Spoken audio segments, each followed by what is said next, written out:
Welcome to Stories of Hope. I'm Christine Hotchkiss. Each week I bring you stories that will educate you, inspire you, and give you hope. Today I want to recognize my studio sponsor, the Motivated Mind Group, your creative agency located here in downtown Chandler. And I also want to give recognition to today's episode sponsor, the Arizona Mobile Notary Signing Agents. Life moves fast. You never know if you might be in a position to buy, sell, refi, adopt, need a power of attorney, living will, or a trust. We travel to jails, hospitals, and short-term care facilities, and to your home, on the move, organized, and prompt. Today, my guest is Vogel Mantiri. She's a retired trauma psychologist, an actor, and an activist. She is the founder of the Advanced Gender Equity in the Arts, also known as AGE. It is an organization that is found in Portland, Oregon, and it's based as a nonprofit that empowers marginalized genders in arts, leading with race. Excuse me. Jane's life work as a trauma healer and artist and a social justice warrior has been fueled by her experience as a child refugee from Indonesia. Jane and her family arrived in the United States in 1960 when she was just 7 years old. Please help me welcome my guest today, Vogel Mantiri. Welcome, Jane. Thank you. Yes. We finally connected. I'm so glad. I learned of you through the film festival industry that I have become a very big part of, and the talent behind it is remarkable, and you are in the arts as well. And your story is actually going to be put also in a documentary. And that is fascinating. So I actually wanted to know more about you so that when I get to see you on the big screen, I can say, I know who she is and her story behind it. So I guess what I want to start with is at 7 years old, we're supposed to be carefree, enjoying just being a kid, but that is the last thing that you got to be. Please go ahead and start with where your journey as a young child began. Ooh, it began a long time ago, almost 70 years ago. And to really understand my childhood journey, it's important to just get a tiny little bit of history about where I was born. I was born in Jakarta, Indonesia. And Indonesia was colonized by the Europeans, primarily the Dutch, and they were there for hundreds of years. And my forefathers were actually part of those colonizers. They arrived in Indonesia in the late 1700s, and then they married Indonesian women. And a new culture was formed, which we call Indo. And so it's that blend of European, but very much the Asian culture through the women. And my parents talked about Indonesia, their life in Indonesia being wonderful. That's the only tropical paradise that they ever knew. And then when they were actually teenagers, adolescents, World War II broke out. And the Indonesian colonies became destabilized, and right after the war then, what happened was Indonesia took back its land. And it's my belief that that is exactly what should have happened, but as Indos, as mixed, we were caught in the middle. And taking their land back, okay. Taking their land back, because we still had the citizenship and the privileges of my European forefathers, but we were very Asian in our culture, and we had been there for over 200 years. And so we were told that we could stay if we gave up the European citizenship. And I think that that would have very much have been an option, except that during the revolution after World War II,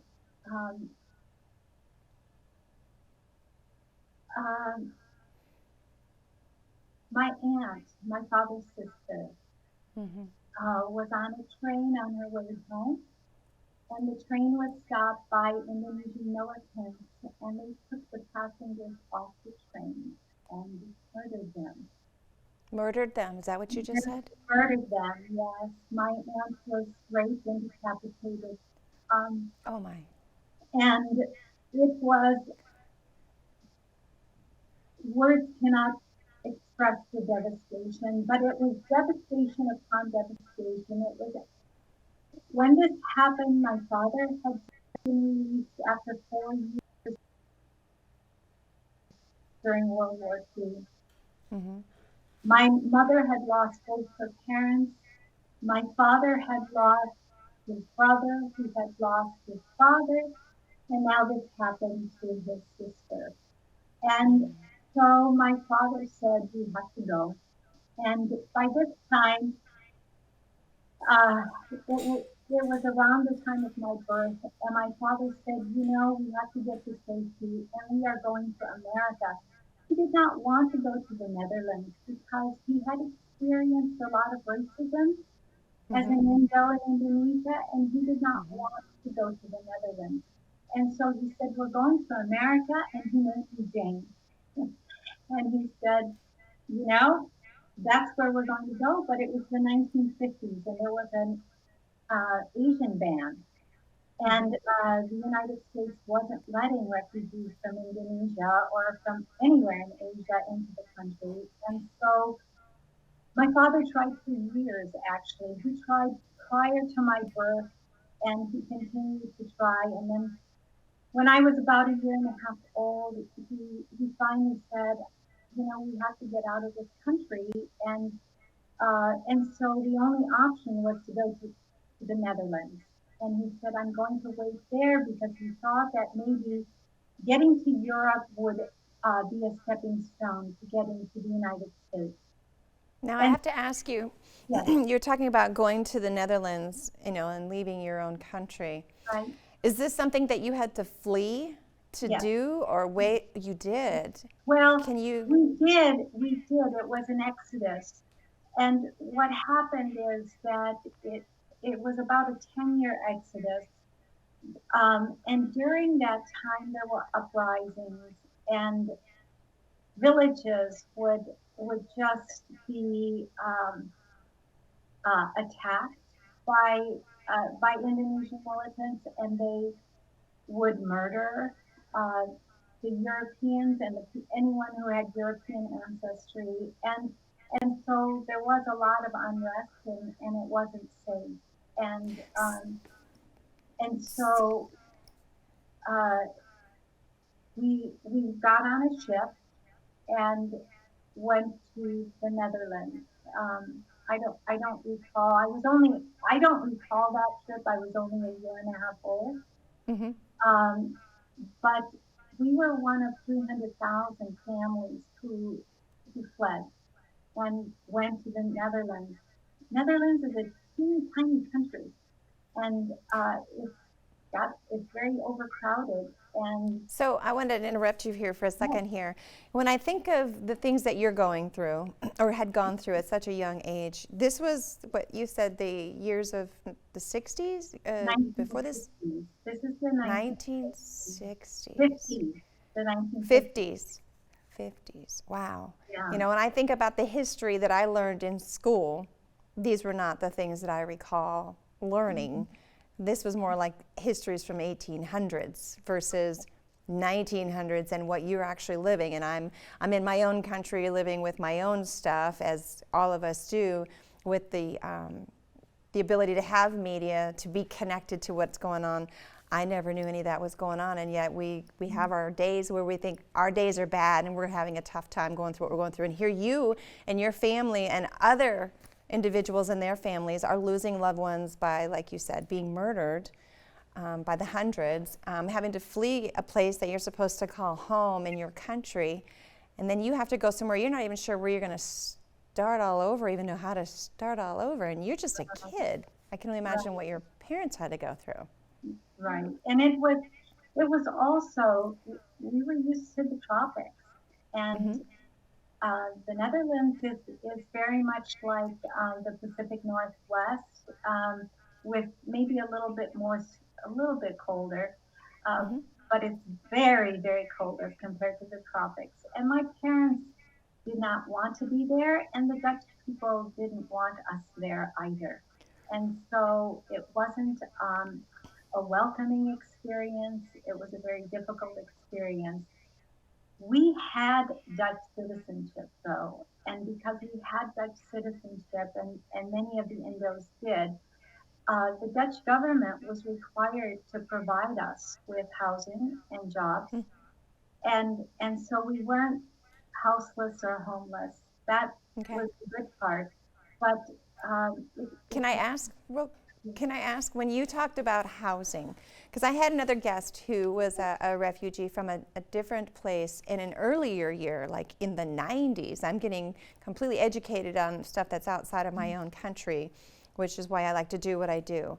Um, you're talking about housing. She spoke about actual camps. Is this the type of housing your family and you had to be in, or did they actually have structures that you were no, in? ours, that wasn't what we had. We didn't have, it wasn't camps. We were initially put in a center, and Hmm. again, I don't remember that at all, but Okay. it was a holding place of some sort. Okay. Um, and then shortly thereafter, we were assigned housing, and the housing that we were assigned was similar to the housing that the Dutch people lived in, and Hmm. And this housing, you said the government had to provide. Is that what I heard correctly? so raised the level of animosity between the Indo people and the Dutch, because the Netherlands was overcrowded and there were waiting lists for the Dutch people to get housing. And then you have this Oh, huge wow. influx of Indo people coming, Mhm. and we got our turn, um, and that didn't sit well with them. And this was, you keep referring to like not accepting to who you are, the Dutch, and then having their differences. Do you feel this was a race driven? Yes, it was definitely. Okay. I don't know how to say it because I don't want to say anything incorrect or assume, but it sounds that there's a race, what does it call it?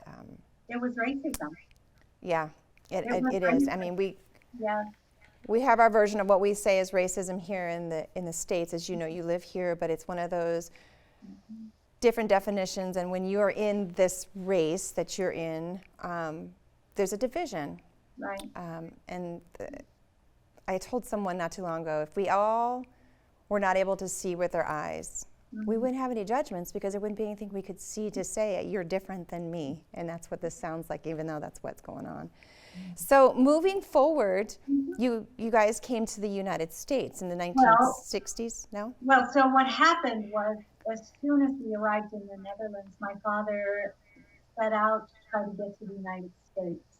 And Oh. we needed a sponsor to get to the United States. And Hmm. so my father actually applied, eventually applied to Church World Services. And, Okay. and he was part um, of their refugee resettlement program. Hmm. And so we waited 6 years in the Netherlands before a church in Milwaukee, Wisconsin, uh, sponsored us as through Church Okay. World Services, and then brought us to the United States. So I was 7 years old. Just a little one. And now, and I don't know the language. Is it English? Is it Dutch? What is it that is spoken over in the Netherlands? Dutch. Okay, so now you have another factor, a different place that you're supposed to try and call home. You're a small child having to figure out how to fit in, go to school, learn our language, learn our culture. Do you remember if that was a difficult thing for you to do and how you were able to fit in and meet people? It was very difficult. Very, very Oh. difficult. Very, very scary. And I am an outgoing person, but Hmm. as you say, at the age of 7, it's a very fragile time. And um, my parents were. incredibly good people and loving people.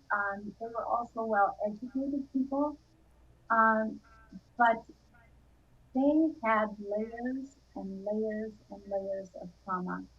And it wasn't, as a child, whatever your family is, that is what you consider normal. And it wasn't Right. until I became a trauma psychologist and really looked back on my family situation and realized um, how much uh, how much trauma my parents had. Both parents suffered from post-traumatic stress disorder, and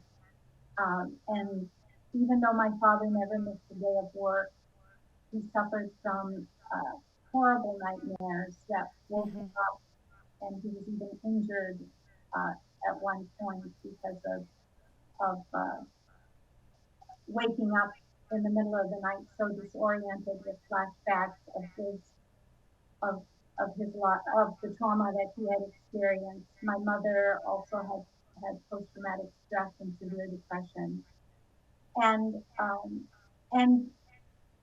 they had been taught British English growing up. My father, because he had to go to work right away and he had to interface with American people, he picked up on the language a bit better than my mother. He assimilated a little bit better, but it was very, very, very difficult for my mother. And so um, it wasn't, uh, the way we parent nowadays. Uh, the parents are right there involved with the teacher and holding your hand going to school, and that's not how it was for me. And I didn't speak You, I didn't speak a word of English. so that was another question I was going to ask you. What was your greatest challenge? See, for me, I think kids are resilient. Uh-huh. I really do. But Yeah. then now I'm hearing that they're also just as much scared as an adult is. I always tell kids just because we're in an adult body doesn't mean we don't make mistakes or that we always have the answers. And you had mentioned something too is trauma. I feel that each generation has its own trauma that has happened, but along that trauma that we have in our lives, we're carrying the generations before ours as well. And if we don't understand it, which you know this because you're a trauma psychologist, you understand that the behaviors and the way that we treat people is based on where we were at one point or our generations, the generations before ours. And all we can do is the best that we can. So moving forward with that, you had already mentioned your trauma at a young age, and then you've indicated both your parents' trauma and what you also witnessed. Right. What was the most difficult thing for you to experience or try to adapt coming to a country with all of that weight of trauma? Well, I think that if you had asked me that question when I was 7 and 8 years old, um, like most 7 and 8 year olds, I was very much in the moment. And so if you were a gentle person with me, I would be feeling really good. Okay. As an adult looking back on my childhood, I was not a happy child. Oh. And I was scared a lot. I worried a lot. I worried about my parents. I worried about my siblings. I, I, um, I worried about the weather. I worried about everything. And, Being an empath, that's one of our downfalls. We worry about everything because we want to fix and make everything better. I'm guilty of it. and even though as children are resilient, and part of that is because they cannot sustain negative emotions for long periods of time. But what happens is it gets stored in their bodies, and and it does have consequences. And my parents suffered physiologically, and I have several autoimmune conditions that the research now traces directly back to trauma. I feel that, and people say that your mind is the most powerful thing that you can possess, but 100% true. The other part of that is, and you just mentioned this, is our bodies are programs as well, and it remembers emotions and trauma, happiness, whatever that our body will go through. It stores it. That's where you have, like, I think we've talked about this prior to this, is the fight or flight that people will say, is because the mind and the body have stored something that reminded them of something, and it could be good, it could be bad. And so I always think, I'm not just programming my mind, my body's being programmed by society in wherever I go, and I have to be conscious about what I'm taking with me and keeping programmed, because it could hurt you, like you just said. There's illnesses that you carry with that. So back to your amazing question about what was one of the hardest Yes. things. I think looking back, one of the hardest things was that I had to endure some physical, emotional, and mental abuse because of being an immigrant, because of being a brown child in a very white neighborhood and a very white school. And I was attacked, beaten, taunted. And at no point did I feel that I could take that to my parents. My father was very protective of me, and I guess as a child, having the situation that we had, I intuitively knew that my parents had tremendous sadness, and I always assumed that their sadness was bigger and more important than my sadness. And so I didn't share that. And I think that what happened growing up is that I became the kind of a person who had a very hard time reaching out to help, to ask for help. I was always wanting to help others, but I couldn't ask for help myself. And um, and that was not a good thing. No, and a lot of us actually struggle with that. I think we live in a society, I'm not going to say I think, I know. We live in a society where if someone looks like they have got their whole life put together and inside they're falling apart, but that's the only thing that they can keep themselves going is how they feel on the outside. And they don't want anyone to know that they are hurting or they have a hard time asking for help, whatever it may be. I feel that, and I'm guilty of this too with my own stuff in my life, is I know what it's like to feel abandoned. I know what it's like to not feel loved and to lose a loved one. And so for me, my way of my love language or my communication is I don't want anyone to ever feel the way that I hold that program still within me. And so, yeah, I can relate to what you're saying, which I think when you said that you were a retired trauma psychologist, there's a lot that goes with that that could have triggered you as well in your childhood while you're trying to help other people heal through theirs. Yes, Yeah. absolutely. And fortunately, I was in a program where a very wise professor said, "Healer, heal thyself." And so I did go through many years of therapy with an excellent uh, psychologist, and um, it was very helpful. Very nice. I wanted to touch upon something before we get into my last question, because in the introduction, you are the founder of AGE, which is Advanced Gender Equity in the Arts. Please tell me more about what that is. Yes, Advanced Gender Equity in the Arts is a foundation it's a nonprofit. Actually, I call it a nonprofit movement that I founded in 2014. I After being a trauma psychologist for a long time, I followed a childhood dream of mine, and that was to become an actress. And Oh. but I didn't get to really do that until I was in my late 50s. And by Okay. that time, I realized that my story really wasn't in the canon. What was in the canon were stories that were centered on white men's experience.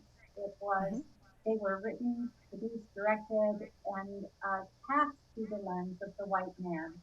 And I say some of my best friends are white men, but I do believe that our stories need to represent all of humanity, not half of humanity. And so I started this organization to really get professional theaters to uh, amplify the voices of women, and not to a tokenized way, but really in an integrative way, by having them in leadership positions, by having them be the storytellers, the directors, the producers, to have them cast and design through their lens.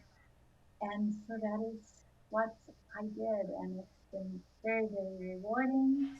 We've only just begun. It's going to take generations to shift the paradigm, but we're on our way.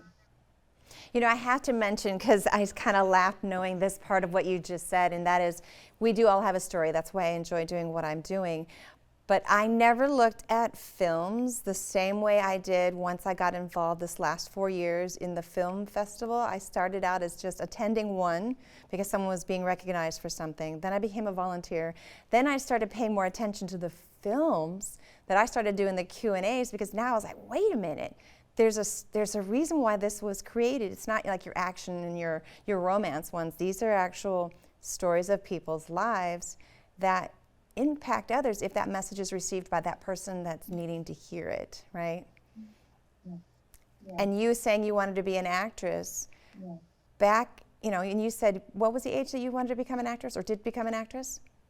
I was in my 50s before I Okay. actually started. Yes.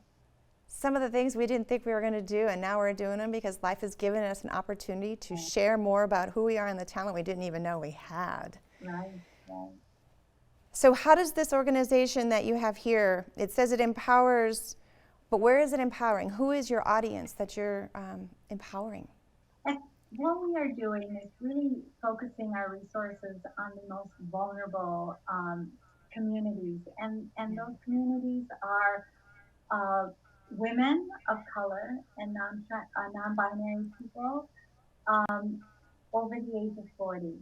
And so what Okay. we are doing is, at this time, we are providing um, unrestricted grants to those women playwrights, and we're starting small right now. We have three $10,000 grants that we are Nice. awarding annually, but we are also expanding our programming to partner with professional theaters who can also then give these people development opportunities. Oh, I like that. And Mhm. film industry, as I know, whether it's a small film with a low budget, they all need assistance to share a big message. And Yes, that's great that you're able to help and do that and empower someone that feels that they have a message and they have a gift and they just want that one opportunity to say, I just need some help this one time, and then go from there. So it's great that you can do that. and I'd also like to mention that starting this year, our grants are being funded by a private foundation, De Novo. It's a Portland-based organization, and I want to give them a huge shout out because they are Oh, good. doing remarkable work, and our partnership with them is going to just allow us to exponentially increase what we do. Wonderful. Now I have a final question that is kind of related but not related, and I always look forward to this question.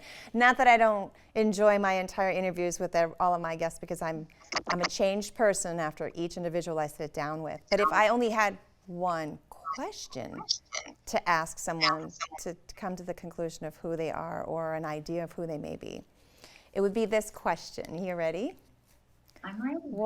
Okay, what message would you like to leave based on your journey?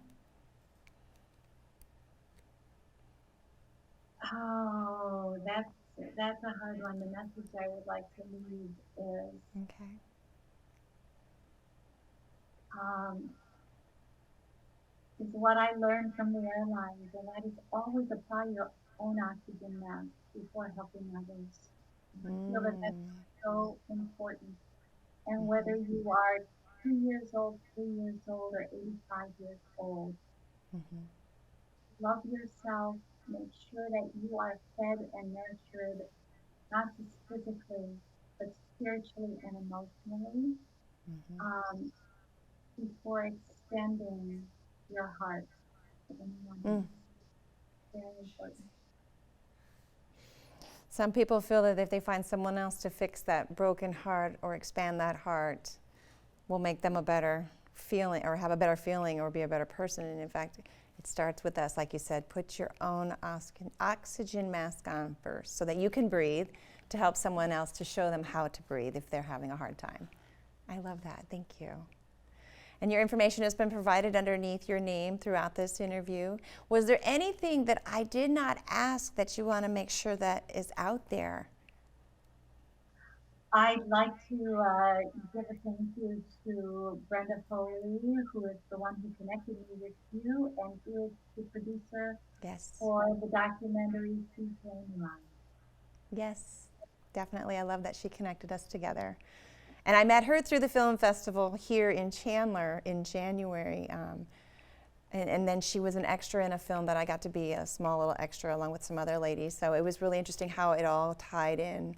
Because you just never know who's going to be in your path or has been there the whole time until it's time for you to actually know who they are or they know who you are.